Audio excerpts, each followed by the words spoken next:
नमस्कार, स्वागत है आप सभी का एडवांस किड्स एकेडमी जीरापुर की ऑनलाइन क्लासेस में। तो चलिए शुरू करते हैं आज का वीडियो। आज हम लाए हैं खास आपके लिए एक बहुत ही सुंदर हिंदी आलोचना जिसका नाम है धूल, जो है कक्षा 9वीं की पुस्तक हिंदी स्पर्श भाग 1 के गद्य खंड से। तो आइए शुरू करते हैं आपकी पुस्तक का पहला पाठ धूल। ये एक आलोचना है और इसके लेखक हैं रामविलास शर्मा।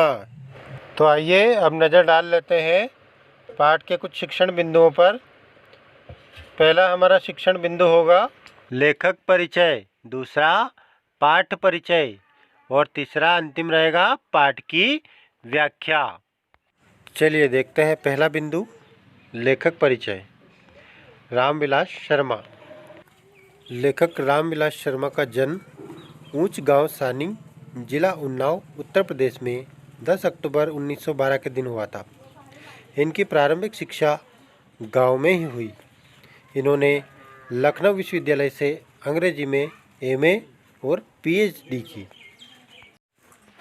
इन्होंने लखनऊ विश्वविद्यालय में अध्ययन किया तथा बलवंत राजपूत कॉलेज आगरा में सन 1945 से 1971 तक अंग्रेजी विभाग में अध्यक्ष रहे। बाद में के.एम. मुंशी विद्यापीठ आगरा के निदेशक भी रहे। यानी इनकी संपूर्ण शिक्षा लखनऊ और आगरा में ही पूर्ण हुई। आइए अब हम इनकी कुछ प्रमुख रचनाओं पर नज़र डाल लेते हैं।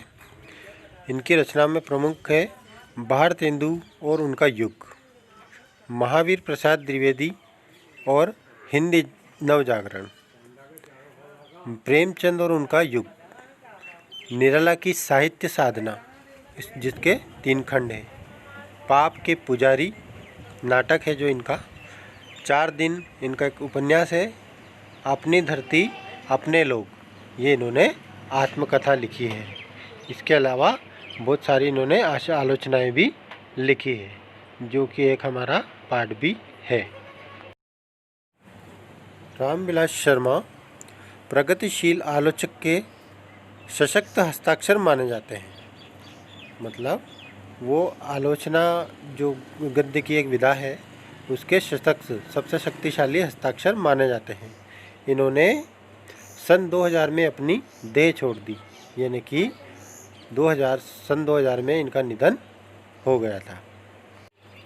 चलिए अब देखते हैं हमारा दूसरा बिंदु, पाठ परिचय। पाठ का परिचय जानेंगे। प्रस्तुत पाठ में लेखक ने धूल की महिमा, महात्म्य और उपलब्धता तथा उपयोगिता का बखान किया है। यानी इस पाठ में लेखक ने जो धूल है, मिट्टी वाली धूल, उसकी महिमा का महात्म्य बताया है और उसकी जो उपलब्धता है वो किस प्रकार हमें उपलब्ध हो सकती है और उसकी क्या क्या उपयोगिताएं हैं इस बखान किया है। इस पाठ के माध्यम से पाठकों के लिए अखाड़ों, गांव और शहरों के जीवन जगत का चित्रण किया है। इस पाठ के माध्यम से जो है पाठकों के लिए गांव के और शहरों के जीवन जगत का चित्रण किया है और साथ ही धूल के नन्हे कणों के वर्णन से देश प्रेम का पाठ भी पढ़ाया है। अर्थात धूल के माध्यम से देश प्रेम जगाने की भावना का विकास किया है और सभी को अपने देश की मिट्टी से प्रेम करना भी सिखाया है। अब हमारा अगला और अंतिम बिंदु है पाठ की व्याख्या, जिसमें हम पाठ्य पुस्तक का पहला पाठ धूल पढ़ेंगे और साथ ही साथ उसका अर्थ भी जानेंगे। आइए उससे पहले हम जान लेते हैं धूल शब्द का अर्थ। धूल का अर्थ क्या होता है? धूल एक संस्कृत शब्द है और ये संज्ञा है और स्त्रीलिंग शब्द है। मिट्टी या पत्थर का बहुत महीन चूर्ण, महीन मतलब होता है बारीक, तो ये महीन चूर्ण कहलाता है धूल। इसको गर्द भी कहते हैं। इसके और अन्य नाम हैं रज, रेणु, खाक, गेह, गुबार आदि। और इसका लाक्षणिक अर्थ है धूल के समान तुच्छ वस्तु, यानी बारीक या छोटी वस्तु।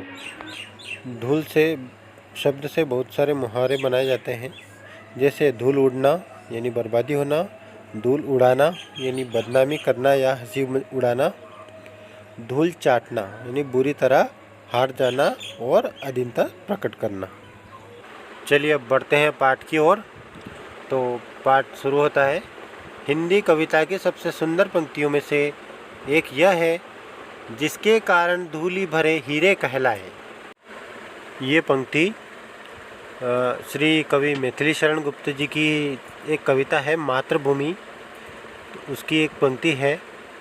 तो इसमें उसका मतलब है कि जिसके कारण, किसके कारण, जिसके कारण धूलि भरे हीरे कहलाए, मतलब जिसके कारण यानी किसके कारण, मातृभूमि की मिट्टी की बात हो रही है कि मातृभूमि की मिट्टी के कारण, उसकी धूलि के कारण, धूल मतलब होता है मिट्टी, तो धूल के कारण भरे हीरे कहलाए, मतलब उसके धूलि भरे, जो धूल की वजह से उसमें खेल कूद करके जो शिशु बड़े हुए हैं वो हीरे कहलाए। हीरे यानी कि उन्होंने अपने जीवन में बहुत ही ऊंचा नाम किया है, उन्होंने अच्छे अच्छे कार्य किए हैं, इसलिए वो हीरे कहलाए हैं। तो इस मिट्टी में खेल कूद कर बड़े हुए बहुत सारे शिशु और सभी हीरे कहलाए हैं। तो इस माटी का, इस मिट्टी का, इस धूलि का बहुत ही महत्व है। चलिए आगे देखते हैं। हीरे के प्रेमी तो शायद उसे साफ सुथरा खरीदा हुआ आंखों में चकाचौंध पैदा करता हुआ देखना पसंद करेंगे। हीरे के प्रेमी, हीरे का प्रेमी अर्थात जोहरी, जो हीरा खरीदता है वो उसे देखभाल कर ही खरीदता है कि वो उसकी चमक देखता है, उसकी वो साफ सुथरा है या नहीं, असली है या नहीं, ये सभी चीज़ें देखकर ही वो उसे खरीदता है, उसकी चकाचौंध देखकर ही वो उसे पसंद करता है। परंतु हीरे से भी कीमती जिस नयन तारे का जिक्र इस पंक्ति में किया गया है वह धूलि भरा ही अच्छा लगता है। उसका, जिसका बचपन गांव के गलियारे की धूलि में बीता हो, वह इस धूल के बिना किसी शिशु की कल्पना ही नहीं कर सकता। यानी यहाँ जो ऊपर पंक्तियाँ दी गई है उसमें एक बच्चे का जिक्र किया गया है कि एक जो बच्चा है वो उस धूल मिट्टी में किस प्रकार से खेल करके कूद करके बड़ा होता है और अपने गुणों के कारण चमकदार बन करके यानी गुणी बन करके वो विश्व में या देश में प्रसिद्ध हो जाता है। तो वह यानी बच्चा जो है वो धूल में ही ज़्यादा अच्छा लगता है, यानी धूल में खेलता हुआ ही ज़्यादा अच्छा लगता है। उसका जो बचपन वो गांव गलियारों में धूल में बीता हो, वही उस शिशु के बिना उसकी कल्पना नहीं की जा सकती है। तो फूल के ऊपर जो रेणु उसका श्रृंगार बनती है, उसका श्रृंगार बनती है रेणु। रेणु मतलब होता है धूल। वही धूल शिशु के मुंह पर उसकी सजह पार्थिवता को निखार देती है और उसकी सहज पार्थिवता को निखार देती है, यानी इसमें बदलाव ला देती है। अर्थात जिस प्रकार फूल के ऊपर जो लगी हुई धूल उसका श्रृंगार बनती है, यानी कि उसकी शोभा को बढ़ाती है, उसी प्रकार जो ये धूल है उस शिशु के मुंह पर लग करके उसकी भी सुंदरता को बढ़ा देती है। चलिए आगे बढ़ते हैं। अभिजात, अभिजात मतलब होता है कुलीन, मतलब उच्च वर्ग का।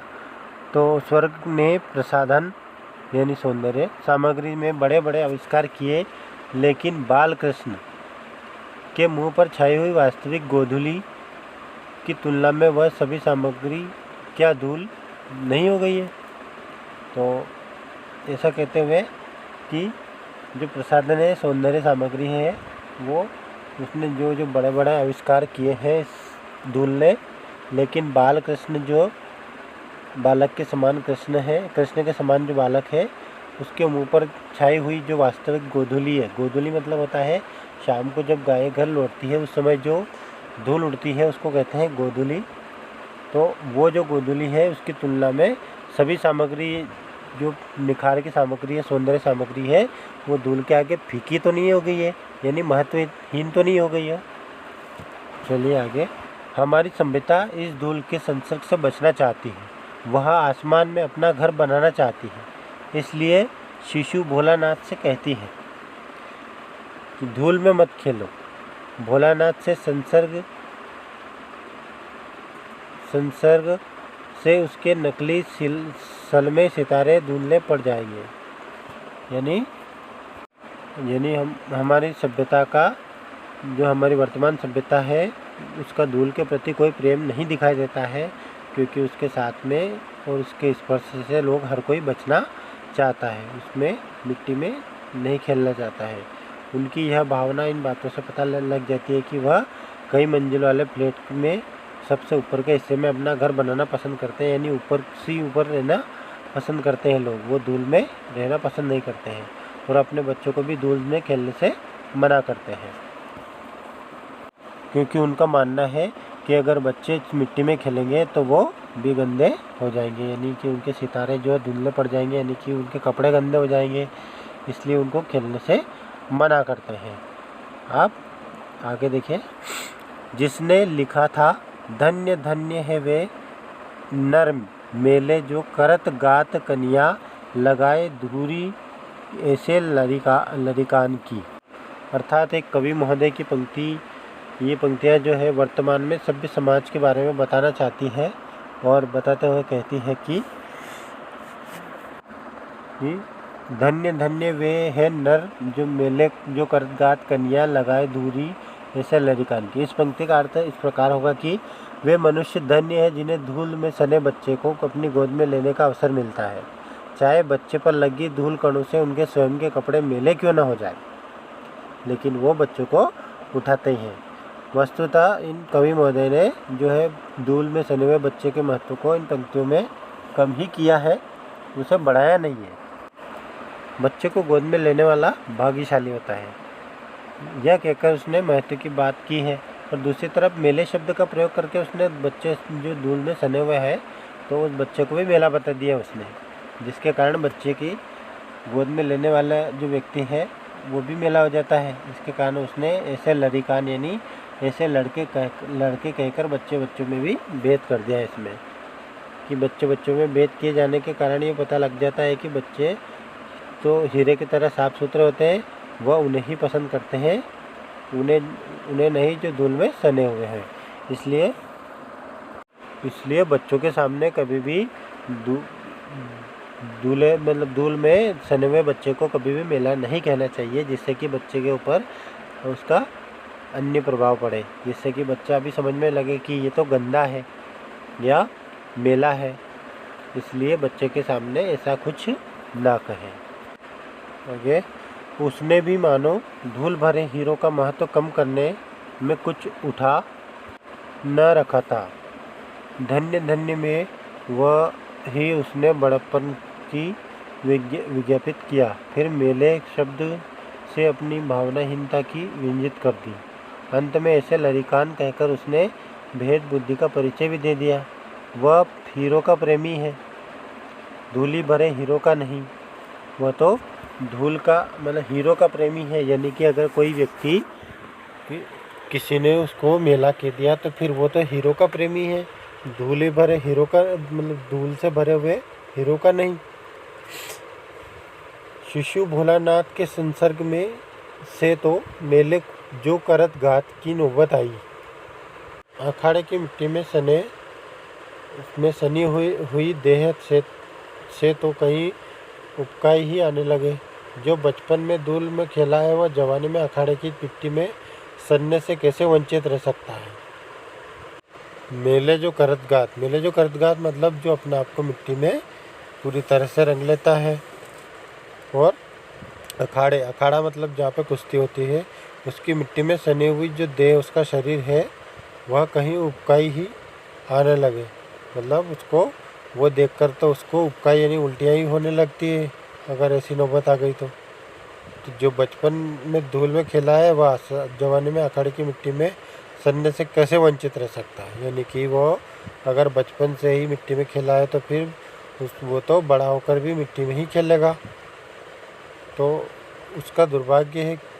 और क्या, यह साधारण धूल नहीं है वरन तेल और मट्टे की सिलाई हुई वह मिट्टी है जिसे देवता पर चढ़ाया जाता है।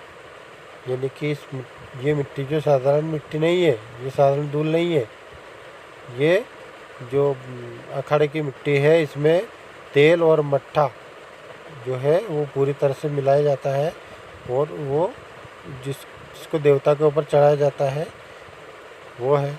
संसार में ऐसा सुख दुर्लभ है ये सब सुख कहीं भी मिलने वाला नहीं है। पसीने से तरबतर बदन पर मिट्टी ऐसे फिसलती है जैसे आदमी कुआं खोद कर निकला हो। यानी मट्ठे और तेल की वजह से वो मिट्टी इतनी चिकनी हो जाती है कि वो शरीर पर ठहरती नहीं है और पसीने की वजह से वो मिट्टी वहाँ से बार बार फिसल जाती है। तो ऐसा लगता है मानो जैसे कोई आदमी कुआं खोद करके अभी बाहर निकला हो, यानी कुएं में पसीना पसीना हो गया हो। उसकी मांसपेशियाँ फूल उठती है, आराम से वह हरा होता है। अखाड़े में निर्द्वंद चारों खाने चित्त लेटकर अपने को विश्व विजय लगाता है। मिट्टी उसके शरीर को बनाती है क्योंकि शरीर भी तो मिट्टी का ही बना होता है। तो अखाड़े की मिट्टी में तेल और मट्ठा यानी छाछ इसलिए मिलाया जाता है क्योंकि उससे वो शरीर पर लग करके शरीर बलिष्ठ हो जाता है, वो बलशाली हो जाता है, उसमें ताकत आती है। इसलिए वो मिट्टी उसके शरीर को बनाती है क्योंकि वो शरीर भी तो मिट्टी का ही बना हुआ है, इसलिए वो वहाँ पर उसको बहुत बड़ा पहलवान मानता है। चलिए आगे। शरीर और मिट्टी को लेकर संसार की असारता पर बहुत कुछ कहा जा सकता है। यानी शरीर और मिट्टी के माध्यम से संसार की महत्वहीनता के बारे में बहुत कुछ बताया जा सकता है। परंतु ध्यान देने की बात है कि जितने सार तत्व जीने के लिए अनिवार्य है वे सब मिट्टी से ही मिलते हैं। जिन फूलों को हम अपनी प्रिय वस्तुओं का उपमान बनाते हैं वे सब मिट्टी की ही उपज है। रूप, रंग, गंध, स्पर्श उन्हें कौन संभव करता है। माना कि मिट्टी और धूल में अंतर है, लेकिन उतना ही जितना शब्द और रस में, देह और प्राण में, चांद और चांदनी में। मिट्टी की आभा का नाम धूल है और मिट्टी के रूप, रंग रूप की पहचान उसकी धूल से ही होती है। तो महत्वपूर्ण बात यह है कि जीवन जीने के लिए जो आवश्यक तत्व है तो सभी हमें जो है सब मिट्टी से प्राप्त होते हैं। और हम अपनी जो प्रिय वस्तु है उसकी सुंदरता की तुलना जो फूलों की सुंदरता से किया करते हैं, कभी मिट्टी से तुलना नहीं करते हैं। इन फूलों को सुंदर बनाने में उसी जो कार्य करती है वही मिट्टी करती है और उसी मिट्टी के द्वारा ही हमें उन फूलों को सुंदर बनाया जाता है। तो हम मिट्टी की प्रशंसा क्यों नहीं करते हैं। उसका सुंदर रूप, मधुर रंग, ये सब वही उससे ही मिलती है हमें। मधुर सुगंध वगैरह, स्पर्श, उसकी कोमलता भरने के लिए का कार्य भी किसके द्वारा किया जाता है, मिट्टी के द्वारा। तो सच में ये बात सही है कि जो मिट्टी है उसके द्वारा सभी कार्य संभव है। ये सब मिट्टी के द्वारा ही संभव है और किसी के द्वारा नहीं। अब यूँ कहने के लिए तो लोग मिट्टी और धूल में अंतर करते हैं, लेकिन ये अंतर उतना ही है जितना शब्द और उससे मिलने वाले आनंद में है। अर्थात जिस प्रकार मधुर शब्द हमें सुख पहुंचाते हैं उसी प्रकार जो मधुरता को अलग नहीं किया जा सकता। इसलिए केवल अंतर इतना ही है कि जितना शरीर और प्राण में है, प्राणों के बिना शरीर का अस्तित्व ही नहीं है। यह अंतर उतना ही है जितना चांद और चांदनी में है। चांद के बिना चांदनी की कल्पना नहीं की जा सकती और मिट्टी को जिसने आभा अथवा चमक मिलती है वह धूल ही है। मिट्टी के रंग रूप की पहचान उसकी धूल से होती है। ऐसा इसलिए है क्योंकि काली, पीली, लाल, भूरी आदि सभी रंगों की मिट्टी देखने को मिलती है और धूल को लेखक ने रंगहीन कहा है। ग्राम भाषाएं अपने सूक्ष्म बोध से धूल की जगह गर्द का प्रयोग कभी नहीं करती। धूल वह जिसे गोधूली शब्द में हमने अमर कह दिया। अमराइयों के पीछे छिपे हुए सूर्य की किरणों में जो धूली सोने को मिट्टी कर देती है। सूर्यास्त के उपरांत लीक पर गाड़ी के निकल जाने के बाद जो रुई के बादल की तरह या ऐरावत हाथी के नक्षत्र पथ की भांति जहाँ तहाँ स्थिर रह जाती है। चांदनी रात में मेले जाने वाली गाड़ियों के पीछे जो कवि कल्पना की भांति उड़ती चलती है। यानी गांव की भाषाओं में कम जानकारी होने के कारण जो गर्द शब्द का प्रयोग है वो धूल के स्थान पर देखने में कभी नहीं आता है। वे धूल शब्द का प्रयोग ही करते हैं लोग, वो गर्द नहीं बोलते, उसको धूल बोलते हैं। गांव के वातावरण में धूल से जुड़े बहुत से अवसर देखने में आते हैं। जैसे शहरी सभ्यता में हम गोधूली शब्द का प्रयोग करते हैं। वह संध्या के समय है जो जब गाय चरने के बाद वापस घर पे लौटते हैं तो उस समय जो धूल उड़ती है उनके खुरों से, उनके पाँवों से, तो उसको गोधूली कहते हैं।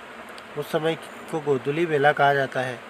और उस समय अपनी पवित्रता के कारण जो गोधूली शब्द के साथ में चिरस्थायी हो गया है।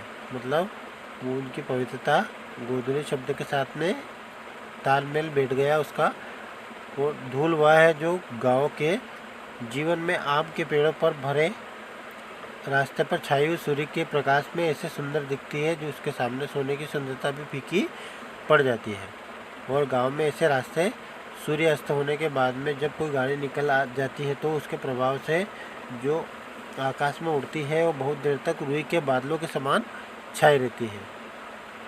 और इस प्रकार गाड़ी निकल जाने के बाद भी बहुत देर तक आसमान में वो स्थिर रूप से जाकर इंद्र के साथ में इरावत हाथी के साथ जैसा इरावत के तारों जैसा मार्ग उसे दिखाई देने लगता है और वहाँ जाके वो उपस्थित होती है। चांदनी रात में मिले जाने वाली गाड़ियों में के पीछे जो कवि कल्पना की भांति उड़ती चलती है, जो शिशु के मुंह पर फूल की पंखुड़ियों पर साकार सौंदर्य बनकर छा जाती है, शब्द उसका नाम है, धूल उसका नाम है, धूल उसका नाम है। तो अर्थात चांदनी रात में किसी मेले में जाने वाली गाड़ियों पर चलने पर उनके पीछे उड़ती किसी कवि की कल्पना की तरह इधर उधर उड़ती दिखाई देती है। और जो बच्चे के मुंहों पर या फूल की पंखुड़ी पर सुंदरता बनकर छा जाती है। गोधूली पर कितने कवियों ने अपनी कलम नहीं तोड़ दी, लेकिन यह गोधूली गांव की अपनी संपत्ति है जो शहरों में बांटे नहीं पड़ी, शहरों के बांटे नहीं पड़ी। एक प्रसिद्ध पुस्तक विक्रेता के निमंत्रण पत्र में गोधूली की बेला में आने का आग्रह किया गया था, लेकिन शहर में धूल धक्कड़ के होते हुए भी गोधूली कहाँ। यह कविता की विडंबना है कि गाँव में भी जिस धूल को कवियों ने अमर किया है वह हाथी घोड़ों में के पग संचालन से उत्पन्न होने वाली धूल नहीं है, वरन गोपालों के पदों की धूली है। अर्थात कवियों ने गोधूली पर बहुत कुछ लिखा है और इस गोधूली का संबंध गांव के वातावरण से है, इसलिए इनका ही वैभव है। और यह शहर के हिस्से में नहीं आती है, शहर में इसका कोई काम नहीं है। शहर के एक पुस्तक विक्रेता ने अपने निमंत्रण पत्र में गोधूली बेला में आने का निवेदन किया था, परंतु शहरों में धूल धक्कड़ तो हो सकता है, लेकिन गोधूली नहीं हो सकती।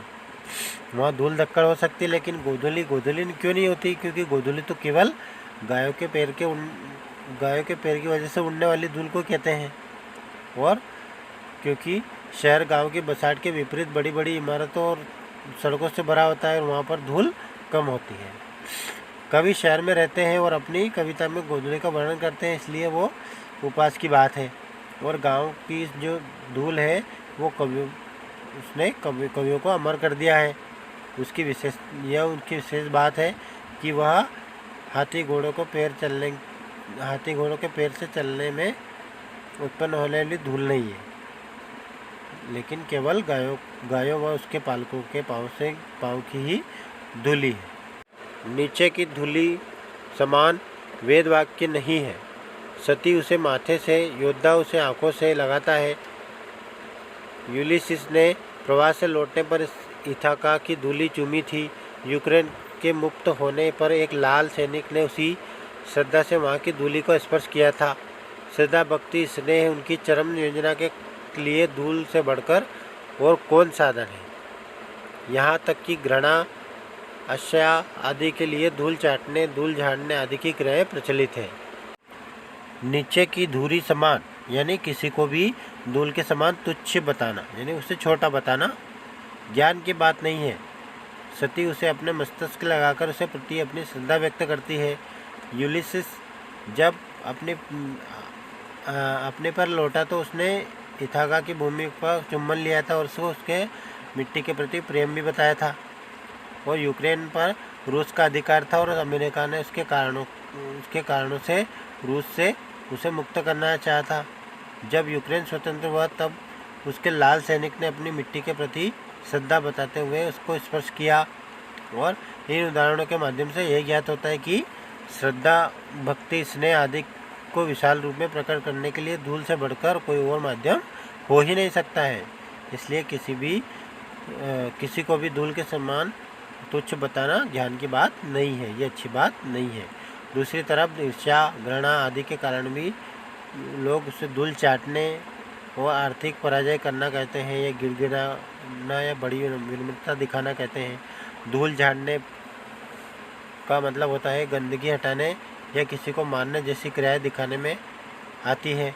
लेकिन लेखक के अनुसार धूल के माध्यम से अच्छे और बुरे दोनों प्रकार के भाव को प्रकट किया जाना देखने में आता है। मतलब दोनों चीज़ें हमें देखने को मिलती है कि धूल के लिए अच्छी बातें भी करते हैं लोग और बुरी बातें भी करते हैं।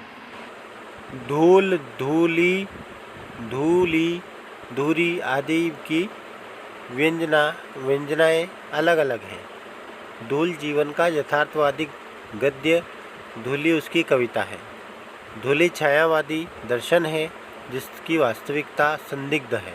और धूरी लोक संस्कृति का नवीन जागरण है। इन सबका रंग एक ही है। रूप में भिन्नता जो भी हो, मिट्टी काली, पीली, लाल तरह तरह की होती है, लेकिन धूल कहते ही शरद के धुले उजले बादलों का स्मरण हो आता है। धूल के लिए श्वेत नाम का विशेषण आवश्यक है, यह उसका सहज रंग है। तो धूल के लिए धूल, धूली, धूली, धूरी आदि शब्दों का प्रयोग अलग अलग प्रकार के अर्थ में किया जाता है। धूल जीवन की सच्चाई से उसी प्रकार से जुड़ी हुई है जिस प्रकार से गद्य साहित्य में विवेचन पर वास्तविकता को प्रस्तुत करता है। और धूली शब्द कविता के समान भाव से भरा धूल का रूप है। कविता में गोधूली शब्द का प्रयोग में यही भावना दिखाई देती है। गोधूली शब्द साहित्य के छायावादी दर्शन की तरह एक रहस्य है, क्योंकि जिस प्रकार छायावाद में परमात्मा का रूप रहस्य प्रकट नहीं होता, उसी प्रकार धूली के होने के प्रति ही रहस्य दिखाई देता है। धूली को लोक संस्कृति के नवीन जागरण अर्थात संस्कृति के नएपन के विकास योगदान देने वाली कहा जाता है, क्योंकि धूल जो गांव में होती है और संस्कृति हमारी संस्कृति का मूल ताना बाना गांव में ही है, क्योंकि रीति रिवाजों और परंपरा में बसा है। लेखक के अनुसार ऊपर जो बताए गए हैं विभिन्न प्रकार के नाम धूल को धूली क्यों न पुकारा जाए, इससे उसके रूप में संबंधित विभिन्नता को क्यों न हो, उतनी विभिन्नता क्यों नहीं हो, पर लेकिन सबका रंग एक ही है। हमें मिट्टी के तो काला, पीला, लाल आदि तरह तरह के रंग देखने को मिल सकते हैं, पर धूल कहते ही उसके रंग के संबंध में शरद ऋतु में दिखाई देने वाले साफ और चमकदार बादलों जैसा रंग ही याद आता है। तो धूल को सफ़ेद होने के विशेषण दिया जाना उचित नहीं है, क्योंकि यह तो उसका स्वाभाविक रंग है, बदलता रहता है। हमारी देशभक्ति धूल को माथे से न लगाए तो कम से कम उस पर पैर तो रखे। किसान के हाथ पैर, मुंह पर छाई हुई यह धूल हमारी सभ्यता से क्या कहती है। हम कांच को प्यार करते हैं, धूली भरे हाथ हीरे में धूल ही दिखाई देती है। भीतर की कांति आँखों से ओझल रहती है, लेकिन ये हीरे अमर है और एक दिन उनकी अमरता का प्रमाण भी देंगे। अभी तो उन्होंने अटूट होने का भी प्रमाण दिया है। हीरा वहीं घन चोट न टूटे, वे उलटकर चोट भी करेंगे और तब कांच और हीरे का भेद जानना बाकी न रहेगा। तब हम हीरे से लिपटी हुई धूल को भी अपने माथे से लगाना सीखेंगे। अर्थात हम जिस देश में पैदा होते हैं उसके प्रति हमारे कुछ कर्तव्य होते हैं और उन्हीं के प्रति हमारी कुछ जिम्मेदारियां भी होती है। आज देश को प्रकट करने के लिए जो भावना के रूप बदल चुका है, इसलिए लेखक कहते हैं कि उसमें अपनी धरती की धूल को मस्तक से लगाना अपने देश का होने का परिचय भले ही न दे, परंतु हमें अपनी धरती को छोड़कर नहीं जाना चाहिए। किसान के हाथ पैर मुंह पर लगी हुई धूल हमें अपनी मिट्टी से निस्वार्थ प्यार करना और इसी धरती पर लोगों के लिए निस्वार्थ मेहनत करने की भावना को बताती है। और आज हम दिखावटी चमकदार चीज़ों के प्रति आकर्षक होते हैं और इनका इच्छा करते हैं।